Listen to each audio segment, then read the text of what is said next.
허락한 모든 복을 주시는 하나님, 허락한 모든 복을 주시는 하나님이라는 제목으로 말씀을 나누겠습니다. 부모의 헌신적인 사랑이 우리가 있다면 어떤 사랑일까라는 것들을 우리가 조금은 더 구체적으로 알 수 있도록 우리에게 좀 충분히 부모의 헌신적인 사랑들을 이해할 수 있도록 이해를 도울 수 있는 책이 있습니다. 바로 쉘 실버스타가 지었던 소설인데요. 아낌없이 주는 나무입니다. 제목에 대해서는 많이 들어보셨을 겁니다. 여러분 그 안에 내용이 이런 내용이 나옵니다. 한 나무가 소개돼요. 여러분 그런데 이 나무가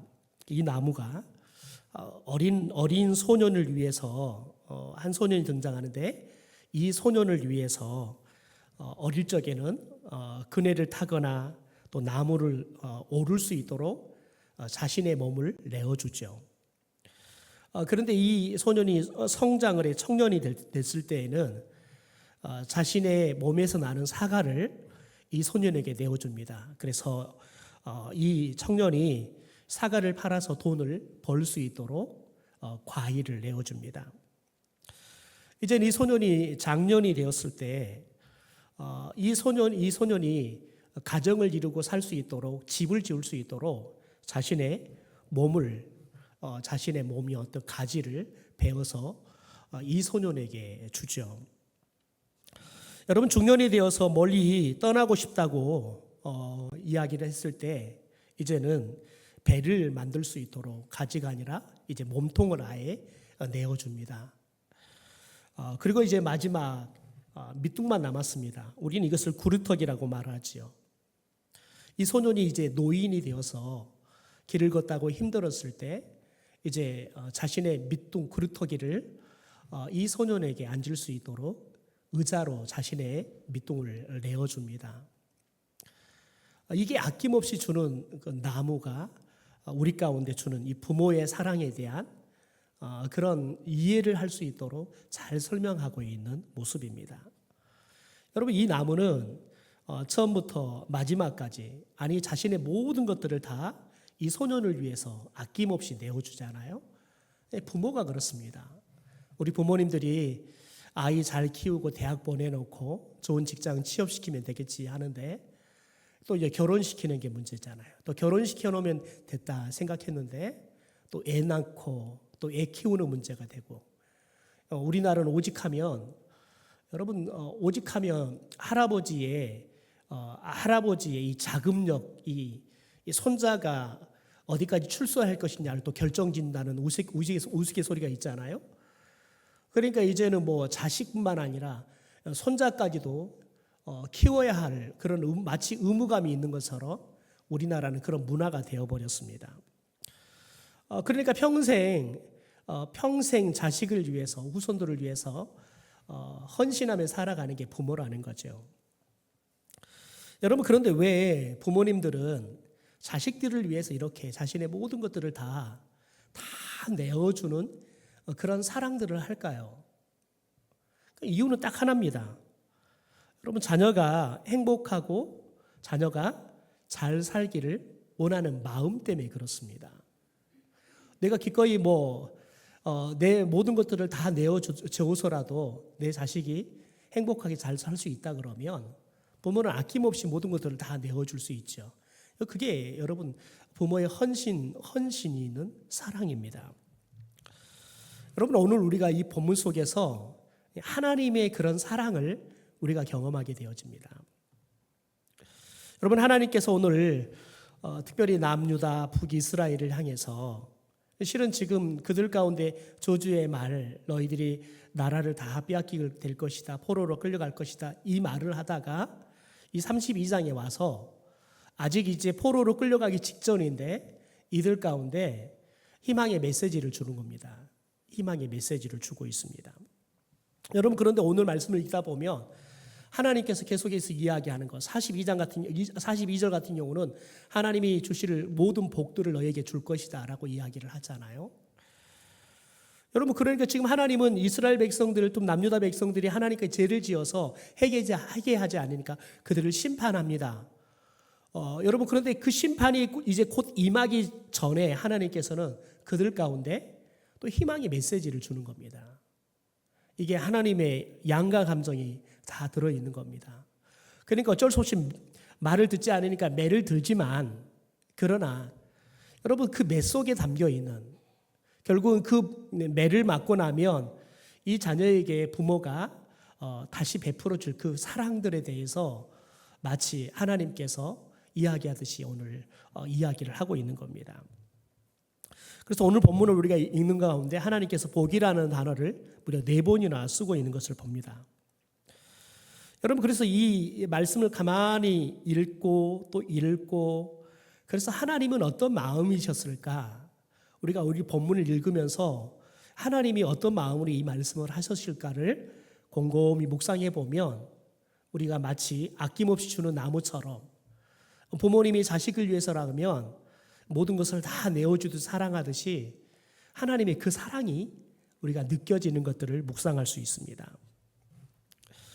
여러분, 실제 하나님은 오늘 말씀에서 너희들은 내 백성이 될 것이고 나는 너희들의 하나님이 될 것이다 라고 말을 하잖아요.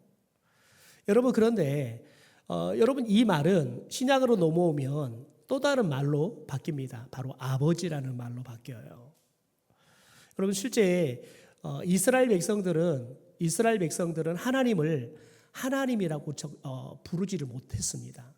너무 거룩하기 때문에. 어떻게 그 거룩하신 하나님의 이름을 우리가 감히 입에 올릴 수 있어? 그래서 하나님이라고 못 불렀습니다. 심지어 성경을 필사하잖아요. 그러면 하나님이라는 단어가 나오면 다 놓고 가서 목욕 제기를 하고 와서 하나님이라는 단어를 필사할 정도로 이 하나님을 굉장히 여러분 대단한 하나님으로 생각했어요. 감히 이름조차 부를 수 없는 그런 분으로 생각했단 말이죠.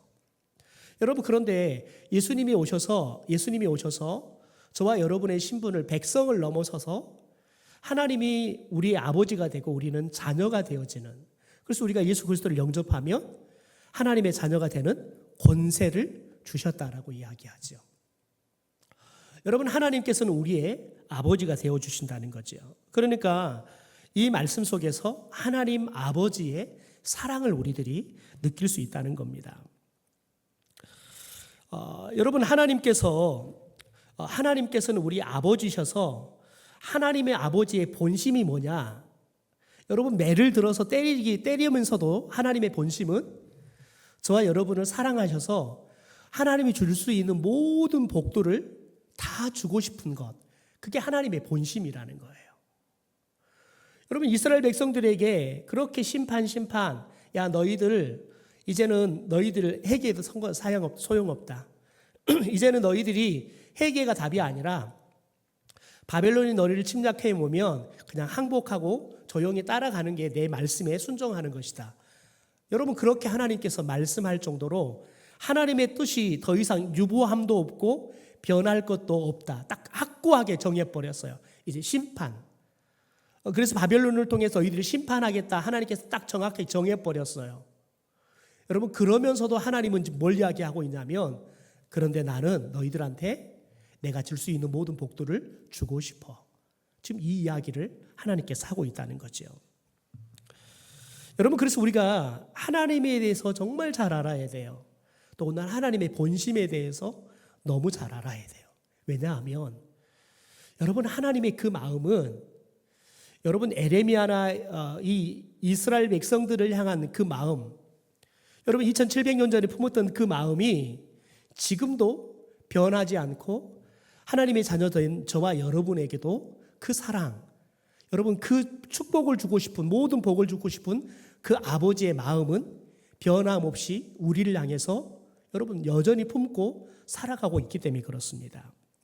여러분, 그래서 때로는 우리의 상황이, 때로는 내가 너무 하나님께 잘못해서 감히 하나님 좀 용서해 주시고 저를 좀 봐주세요. 여러분, 기도조차도 나올 수가 없는 그런 죄를 지어도 저와 여러분이 하나님에 대해 기억해야 돼요. 그럼에도 불구하고 하나님은 우리한테 하나님이 줄 수 있는 모든 복들을 주고 싶은 나를 사랑하는 내 아버지라는 사실들을 기억해야 한다고요. 여러분, 그럴 때 저와 여러분이 때로는 내가 하나님 앞에 얼굴 둘 수 없지만 그럼에도 불구하고 우리가 하나님 앞에 나와서 하나님 앞에 우리가 기도할 수 있기 때문에 그렇습니다. 여러분, 그래서 우리가 고난 중에도 하나님을 복 주시는 분으로 신뢰하고 기도할 수 있는 이유가 뭐냐? 오늘 크게 두 가지로 생각하려고 합니다. 첫째는 그러므로가 아닌 그러나의 하나님이시기 때문에 그렇습니다. 우리 같이 한번 제목을 읽어볼까요? 시작. 제목입니다. 제목 보여주세요. 네, 시작. 네, 네. 네, 같이 시작. 그러므로가 아닌 그러나의 하나님이시기 때문에 그렇습니다. 그러니까 하나님이 그러므로가 아니라 그러나의 하나님이라는 거예요. 우리 본문 37절의 말씀을 같이 한번 읽어볼까요? 시작. 보라, 내가 노여움과 분함과 큰 분노로 그들을 쫓아 보내었던 모든 지방에서 그들을 모아들여 이곳으로 돌아오게 하여 안전에 살게 할 것이라. 여러분, 하나님께서 지금 심판을 예고하셨고 확정하셨고 이제 지금 바벨론이 이미 침략해 들어왔어요.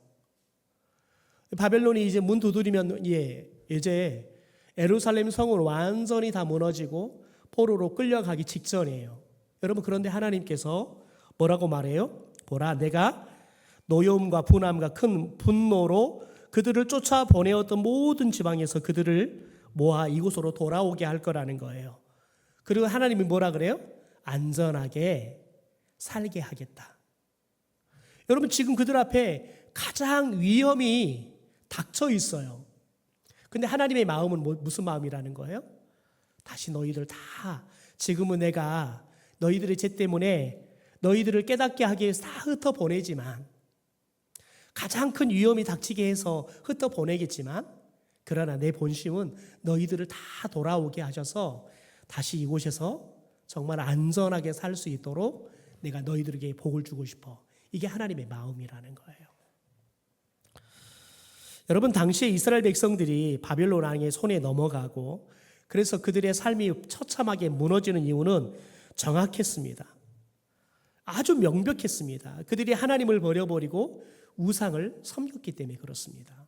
하나님이 그것들을 깨닫고 우상을 다시 버리고 하나님을 붙잡기를 원해서 많은 선지자들을 보내고, 심지어 에레미야 선지자는 여러분, 그들이 돌아오지 않으니까 슬퍼서 계속 눈물을 흘려서, 여러분, 이 눈물이 너무 많이 흘리니까 눈이 짓물러 버릴 정도로, 여러분, 안질이 올 정도로 울어요.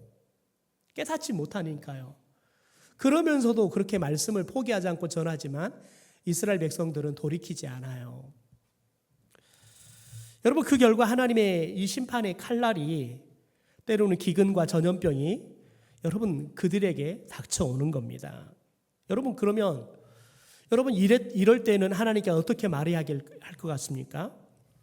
우리는 인과응보라는 법칙을 주장하죠. 여러분, 그러니까 내가 너희들을 버리는 거, 그것은 내가 너희들을 사랑하지 않아서 그렇다는 게 아니에요. 여러분, 여기서 지금 하나님께 말한다 그러면 보통의 사람은 그렇게 말하겠죠. 너희가 나를 버렸기 때문에 너희들이 나를 버렸다는 거예요. 그래서 그러므로 내가 너희들이 영원히 망하게 할 거라는 거예요. 이게 여러분 인과응보의 법칙이에요.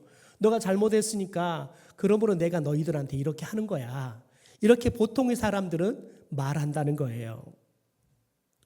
여러분, 심지어 그들 가운데 하나님께서 돌아올 수 있도록 여러분 자질구레한, 그들이 좀 알 수 있도록 여러분 잽 같은 그런 고난들을 주잖아요. 그런데 못 돌아와요. 돌아오질 않아요.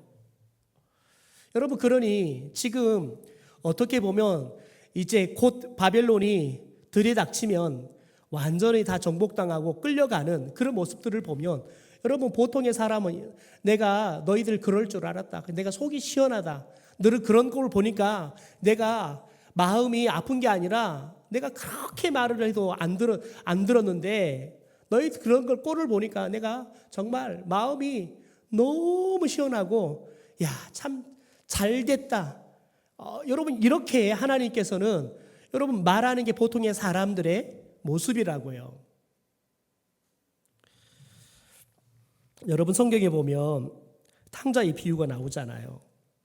둘째 아들이, 여러분, 아버지가 돌아가셔야지만 재산을 상속받는 것들이 보통의 전통인데 아버지가 멀쩡히 살아있는데 아버지한테 자신에게 아버지가 죽으면 상속할 재산들을 좀 미리 주라 그러잖아요. 여러분, 이 말은 아버지가 빨리 죽었으면 좋겠어요. 뭐한데 아직도 살아가지고 제가 그 상속 못 받게 해요. 마치 아버지를 여러분 저주하는 것과 같아요. 여러분, 그렇게 때를 쓰니까 아버지가 여러분 이 둘째 아들한테 상속할 분들을 다 팔아가지고 결산해가지고 현금으로 주잖아요. 둘째 아들이 그 돈 가지고 여러분 타국으로 가잖아요. 그리고는 여러분 화랑방탕하게 돈 쓰고 싶은 대로 다 써버리잖아요. 나중에는 여러분 얼마 가지도 않아서 알거지가 되잖아요. 먹고 살기 위해서 여러분 여러분 축사에, 돼지 키우는 축사에 취직을 하잖아요. 그랬더니 여러분 주인이 못된 주인을 만났어요. 밥을 안 줘요. 그러니까 너무 배가 고프니까 못 먹어요. 돼지들이 사료로 먹는 주엽 열매를 먹잖아요. 그것도 주인 눈치 봐가면서 주엽 열매를 먹어요. 여러분, 그런데 그것도 생각해 보십시오. 얼마나 처참합니까? 얼마나 서글픕니까? 그러니까 아버지를 생각해내요. 여러분, 그래서 자신이 도저히 죽을 것 같으니까 아버지한테 돌아가자 마음을 먹잖아요. 그런데 차마 아버지한테 아들로는 못 돌아가겠고 아버지한테 돌아가서 아버지의 종으로 살 수 있게 해달라고. 왜냐하면 우리 아버지는 종들한테 이렇게 비인격적으로 대하지는 않으니까. 여러분, 그렇게 둘째 아들이 여러분 그야말로 거지가 되어서 돌아가잖아요. 여러분, 그런데 아버지가 여러분 저 먼 발치에 보이는데 맨발로 뛰어나옵니다. 거지가 되어서 여러분 노숙자보다 더 노숙자 같은, 여러분 돼지 막사에서 돼지들과 같이 살고 그랬으니 여러분 냄새가 얼마나 나겠습니까? 그런데 아버지가 뛰어나가지고 그 아들을 여러분 끌어안고 여러분 그 아들을 축복하잖아요. 그리고 그 아들을 위해서 잔치를 벌려주잖아요. 여러분, 둘째 아들은 그런 거예요. 제가 아버지의 재산 이렇게 못되게 달라 그래서 가지고 와서 허랑방탕하게 살아서 제가 완전히 쫄딱 망했습니다. 그러므로 이제 저를 아버지의 종으로 삼아서 제가 먹고 살 수 있도록 해주세요. 여러분, 이렇게 아들은 부탁하는 거예요. 여러분, 그런데 아버지는 그러므로가 아니에요. 그러나 반전이 있는 거예요. 여러분, 아버지는 그러나 너는 내 아들이라는 거예요. 여러분, 그래서 가락지도 끼워주고 이 아들을 위해서 아들이 돌아왔다고 여러분 잔치를 벌려주잖아요. 온 동네 사람들을 불러 모아서 잔치를 벌려주잖아요. 여러분, 이게 하나님 아버지의 사랑이라고요.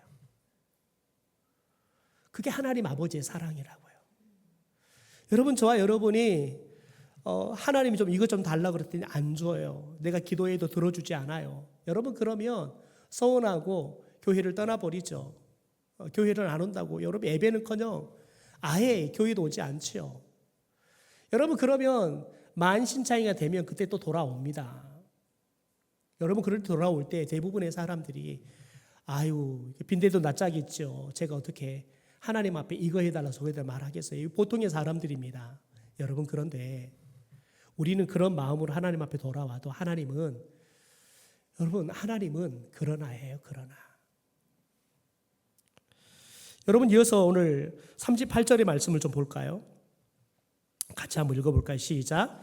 그들은 내 백성이 되겠고 나는 그들의 하나님이 될 것이다. 여러분, 하나님은 뭐라 그래요? 너희들은 내 백성이 될 것이다. 그리고 나는 너희들이 하나님이 될 것이다. 여러분, 그러나예요. 그러나라고요. 여러분, 이스라엘 백성들이 지은 죄는 정말 수치스럽고 부끄러운 죄예요. 그렇게 하나님께서 많은 선지자 보냈지만 깨닫지 못하잖아요. 오히려 선지자들을 괴롭히잖아요. 죽이잖아요. 여러분, 그런 죄를 생각하면 여러분 하나님 앞에 제가 그랬으니까 그러므로 저를 벌 주세요. 여러분, 이렇게 말할 수밖에 없다고. 그러나 하나님은 그러나예요. 여러분, 그러면 그렇지라고 우리를 비웃지 않아요. 내가 그러면 그렇지, 너희들 그럴 줄 알았어. 비웃지 않는다고요. 오히려 그럼에도 불구하고 여러분 그런 처참한 나의 모습들을 용납해 주시고 품어 주시는 거예요.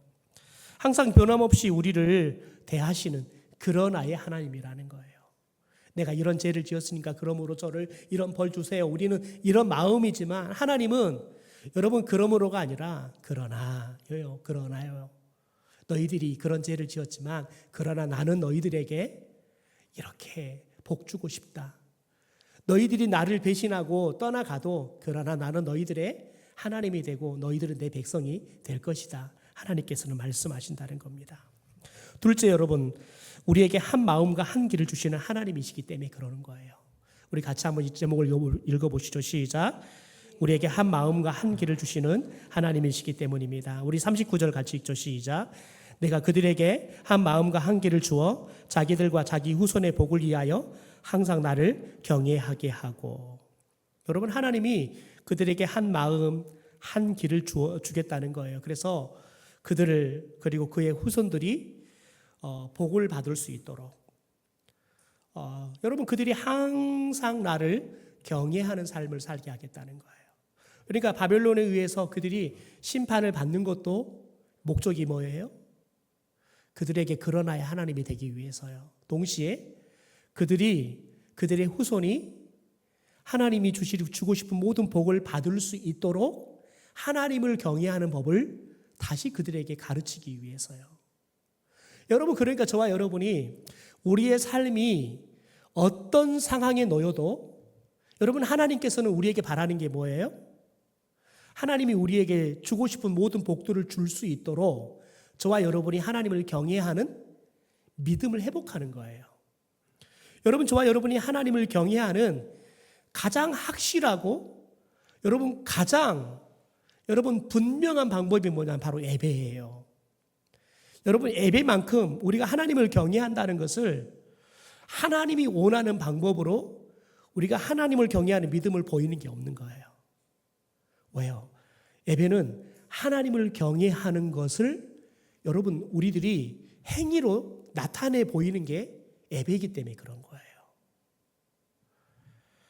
여러분, 그러니까 우리가 어떤 상황에 놓여도 절대 잃어버리지 말아야 할 게 뭐냐면 우리가 예배의 자리인 거예요. 예배의 자리예요. 왜요? 그것이 우리가 하나님을 경외하는 거니까요.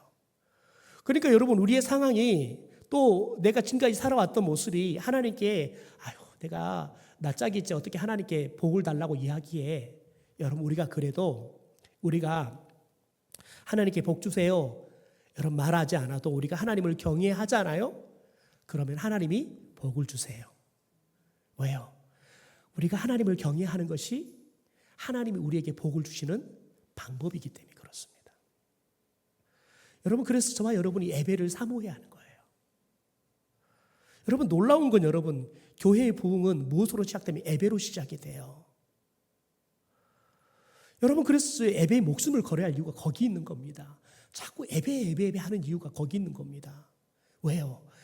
여러분, 예배는 우리가 하나님을 경외하는 우리의 마음과 믿음을 하나님이 가장 원하시는 하나님의 방법으로 표현하는 거기 때문에 그렇습니다. 여러분, 그래서 예배를 사모하고 예배에 열정적인 교회가 여러분 하나님의 축복들을 경험합니다. 여러분, 그러니까 우리가 예배당을 왜 짓느냐? 하나님을 경외하기 위해서요. 하나님을 예배하기 위해서요.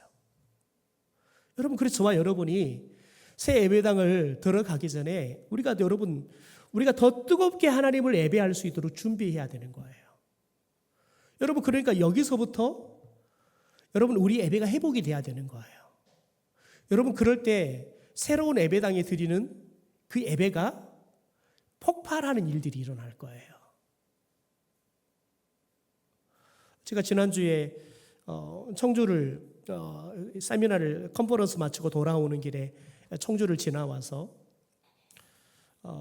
제 멘토였던 목사님 찾아뵙고 또 스승의 날 찾아뵙지 못해서 또 선물 드리고 함께 또 식사 대접하면서 그렇게 하고 왔는데요.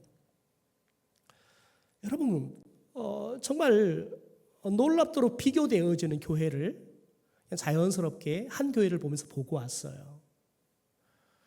제가 사역했던 그 교회와 제가 목사님을 만나기 위해서 방문했던 교회가 있어요. 목사님이 청주 성서 신학원에서 강의를 하고 계셔서 바로 그 옆에 있는 청주의 모 교회가 있는데 거기 카페가 있어서 카페에서 만나기로 해서 그곳에서 만났어요. 근데 제가 사역할 때 그 교회하고 한 500m 떨어져 있어요. 그런데 그 교회는 정말 고리타분하고 정말 노인뿐이 안 보이는 그런 교회예요. 이 교회도 칙칙해요. 그냥 교회 내부도 칙칙하고 그래서 막 교회가 막 젊은 사람들은 없고 다 늙은 사람만 있어가지고 아이고 저 교회 어떡하나 늘 걱정했어요. 여러분 그런데 놀라운 일이 일어났더라고요. 여러분 그 교회가 막 애들이 막 엄청나게 늘어난대요. 가서 보니까요 그 교회가 새로 비전 센터를 지었어요. 근데 거기다가 1층에는 키즈 카페를 만들어서요 아이들이 와서 놀 수 있도록 만들어 놓고 2층에는 카페를 만들어 놨더라고요. 여러분 더 놀라운 거 뭔지 아세요? 여러분 제가 그 교회에서 2004년부터 사역을 했어요. 2004년부터 사역을 2007년도까지 여러분 그 교회에서 사역을 하면서 뭘 기도했냐면 여러분 그 교회 그 지역이 도시 공동화 현상 때문에 다 사람들은 빠져나가 버리고 여러분 가서 보니까요 뭐가 있냐면 무당집, 점쟁이 집뿐이 없어요. 다 깃발 올라가 있어요. 근데 성도들은 모르더라고요. 성도들은 몰라요. 무당 깃발들이 막 다 세워져 있는데 몰라요. 그래서 제가 영적 도회를 해줬어요. 지역들을 봐라. 그러면서 봤더니요. 자기들이 세상에 이렇게 점집들이 많아졌나요? 무당집들이 이렇게 많았나요? 날마다 사니까요. 그런 게 들어와도 모르는 거예요. 여러분 같이 기도한 게 뭐냐면 하나님 이곳에 저 무당집들이 떠나가고 이곳에 사람들이 다시 돌아오게 해 주십시오. 재개발이었어요. 여러분 그런데 놀랍게요. 제가 사역했던 그 교회 바로 옆에부터 시작해서 여러분 제가 갔던 그 교회 바로 앞에까지 다 재개발이 돼가지고요. 정말 좋은 아파트들이 다 들어와고 아파트 숲을 이루었더라고요. 여러분 그런데 제가 사역했던 교회는 거의 한 20년 가까운 15년 이전에 교회를 리모델링 했어요. 교회 리모델링을 했는데 원래 있던 그 시설 외에는 넣을 수가 없으니까요. 리모델링 해가지고 우리끼리 잘 살았어요. 여러분 그런데 가서 보니까 그 교회는요. 비전센터를 새로 지었어요. 제가 3시 반 이후에 들어갔는데 거의 4시 들어갔는데요. 여러분 키즈 카페에 아이들이 어린이집에서 돌아오니까 할머니 손잡고 엄마 손잡고요. 그 키즈 카페에 아이들이요. 막 쏟아도 들어와요. 여러분 생각해 보십시오. 제가 놀라운 걸 봤습니다. 제가 사역했던 교회는 제가 사역하는 동안에 2배로 부흥했습니다. 3년 만에 2배로 부흥했습니다. 여러분 그런데 그 교회는 막 쫙 알아들었습니다. 여러분 그런데 건물 하나 다음 세대들을 위해 지어놓으니까 하나님께서요 아파트를 딱 주는데요. 놀라운 것은요. 여러분 사람들이 다 여기를 가는 거예요. 왜요? 여기는 아이들을 맞이할 그릇이 준비되어 있거든요. 여기는요. 아이들을 맞이할 그릇이 없어요. 제가 교회 학교를 하면서 꽤 유명했던 목사입니다. 여러분 그곳에 가서 제가 교회 학교를 2배로 부흥시켰습니다. 그래서 교회 학교 예배할 장소가 없어가지고 너무 박이 터지니까요. 제가 설교를 아이들 사이에 서서 설교할 정도로 아이들이 부흥을 했어요. 40명도 안 되는 교회 학교가 120명이 넘어갔어요. 그러니까 꽉 차 있어요. 그러니까 교육관을 새로 지었어요. 제가 떠나고 난 다음에 교육관이 완공이 되었는데 여러분 얼마만큼 어리석게 교육관을 지었냐면 교육관을 지어놨는데요. 전체 평수는 이것보다 훨씬 넓어요. 그런데 지어놓고 보니까요. 뭘 생각을 못하냐면 여러분 당연히 화장실도 이 교육관에는 화장실도 없죠. 복도도 없어요. 단일 건물이니까. 그런데 새로 건물 지으니까요. 복도도 들어가야죠. 계단도 들어가야죠. 화장실도 들어가야죠. 여러분 지어놓고 보니까 교육관 공간이 지난번보다 더 좁아요. 왜 그랬을까요? 돈 아끼느라고요. 돈 아끼느라고요. 교육관이 좁아서 교육관을 지었는데 지난번 교육관보다 더 좁게 만들어 놨다니까요. 그래서 한 게 뭐냐면 부서를 나누는 거예요. 부서를 나누면 될까요? 분위기가 다 깨져버리거든요. 여러분 120명이 모여서 예배하는 거 60명도 알아보세요. 그러면 에너지가 확 줄어버려요. 그러니까 완전히 그냥 폭삭 내란져 버리는 거죠. 여러분 하나님은 하나님의 놀라운 역사를 기대하고 준비를 하면 하나님은 채우십니다. 왜요? 하나님은 우리에게 모든 복을 다 주고 싶으신 분이시거든요. 우리한테 복을 뭐든지 다 줄 수 있다면 다 주고 싶으셔서 한장하신 분이세요.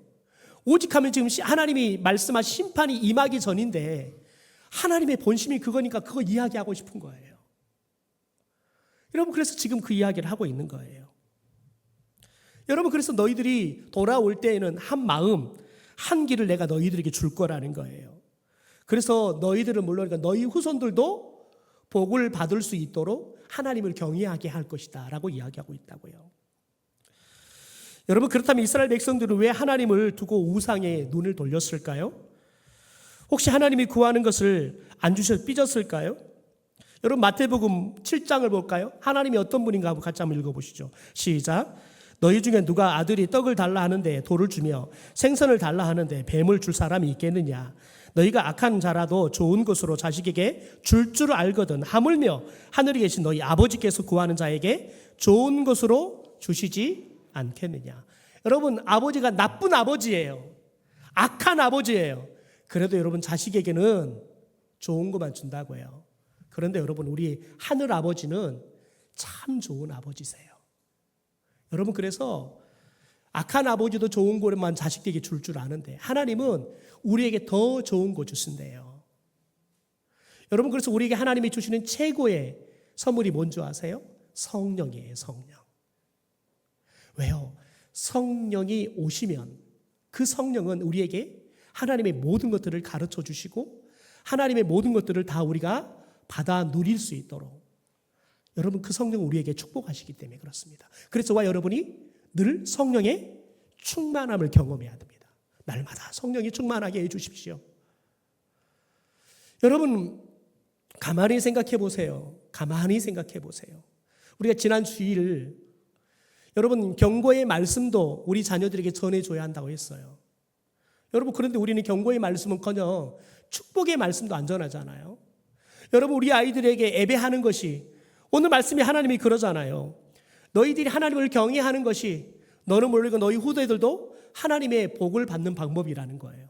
하나님이 너희들을 그럴 때 복을 주신다는 거예요. 그런데 우리는 그것도 안 가르치잖아요. 여러분 우리는 아이들이 하나님을 위해서 하나님을 경외하는 삶을 살게 하는 게 아니라 어떻게 하든지 우리는 아이들이 영어 하나라도 더 마치고 수학 하나라도 더 마치고 조금이라도 더 나은 대학을 가려고 해요. 여러분 제가 지난주 컨퍼런스 갔는데 여러분 그 가정교회 사역원 원장께서 서울대학을 나오신 분이에요. 여러분 그런데 그분이 뭐라고 하면 서울대학에 학생들의 여러분 48%가 정신병자들이에요.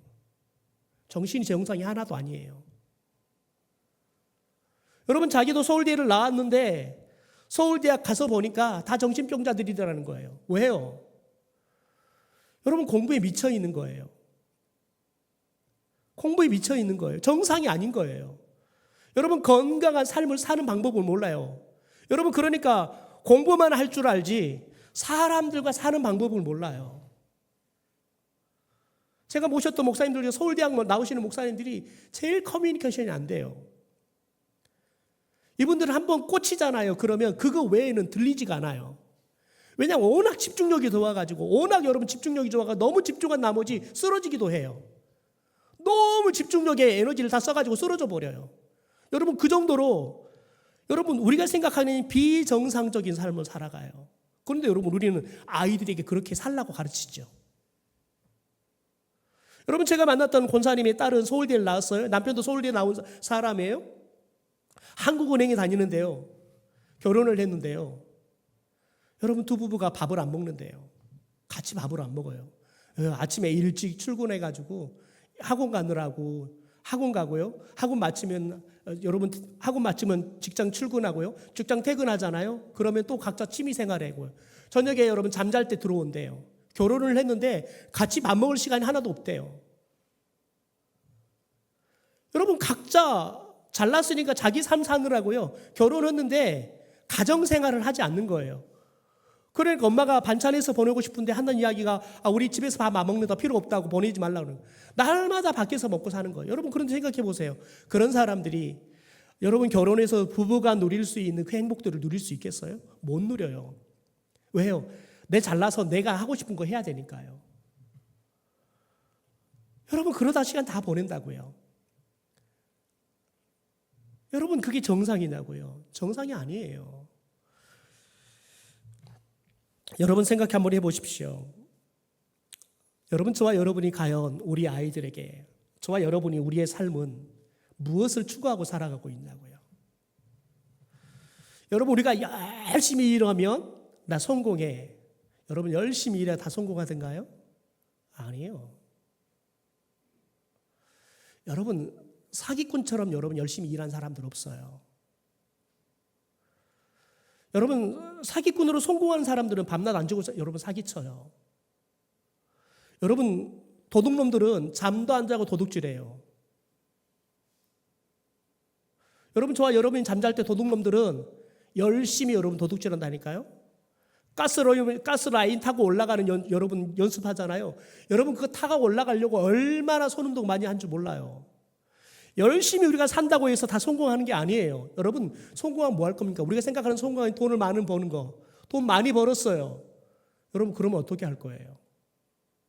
여러분 오늘 하루를 행복하게 사는 방법을 해보지 못하면 우리가 행복할 수 있는 조건들을 다 줘도 행복할 수가 없어요.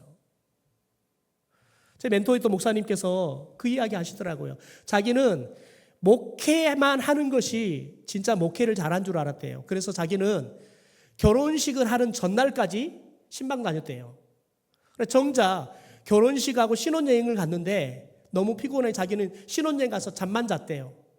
사모님이 그런데 한번 잘만 자니까 혼자 돌아다니고 그래가지고 혼자 사진 찍은 거 신혼여행 가면 사모님 혼자 동네 애들하고 사진 찍은 그뿐이 없대요. 근데 여러분 그 목사님이 50대 만났는데 뭐라고 말하냐면 이제는 시간도 있고 돈도 좀 있는데 어떻게 놀아야 할지를 모르겠대요. 어떻게 두 부부가 함께 행복한 시간을 보내야 될지 그걸 모르겠대요. 왜냐하면 놀아보지도 못하고 매 목회만 하는 그것을 여러분 20년 30년 살아버리니까 어떻게 노는 것이 뭔지를 몰라요. 제가 살겠다는 한 교회에는 목사님이 뭐라고 말하냐면 목사는 월요일이 쉬는 날이 아니야. 목사는 쉬는 건 죄야. 그러면서 그분은 뭐라고 월요일 날은 화요일부터 목회할 것을 준비하는 날이래요. 쉬면 안 된대요. 쉬는 건 죄래요. 여러분 하나님께서는 우리에게 안식하라 하셨어요. 여러분 하나님은 그럼 우리 다 죄를 지어라 말하는 거 똑같은 거예요. 여러분 그건 말씀에서 나온 게 아니에요. 자기 생각인 거예요. 여러분 그런데 우리는 말씀도 아닌 자기의 여러분 어떻게 보면 여러분 그게 맞는 것 같지만 여러분 지금은 우리들이 행복하게 잘 사는 것들을 배우는 삶이 여러분 익숙하지 않으면 우리는 여러분 정말 행복할 수 있는 가장 불행하게 사는 거예요. 여러분 오늘 우리가 어떻게 하면 여러분 하나님께 축복받으며 살 수 있는지 하나님은 오늘 우리에게 그 말을 합니다. 여러분 볼까요? 우리 42절 말씀 자막이 없는데 같이 한번 읽어보시죠. 같이 읽죠. 시작. 여호와께서 이같이 말씀하시니라. 내가 이 백성에게 이 재앙을 내린 것 같이 허락한 모든 복을 그들에게 내리리라. 여러분 이 말이 뭐예요? 내가 너희들에게 말씀한 이 재앙을 내린 것처럼 내가 너희들에게 약속한 말씀으로 약속한 그 언약의 복들을 내가 너희들에게 다 주겠다는 거예요. 여러분 보십시오.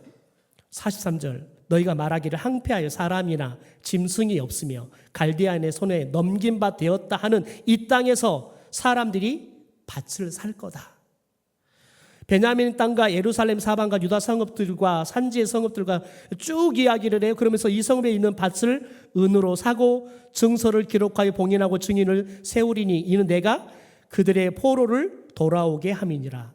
그 뭐라 그래요? 여호와의 말씀이니라. 하나님이 자기 이름을 걸고 약속하고 있어요.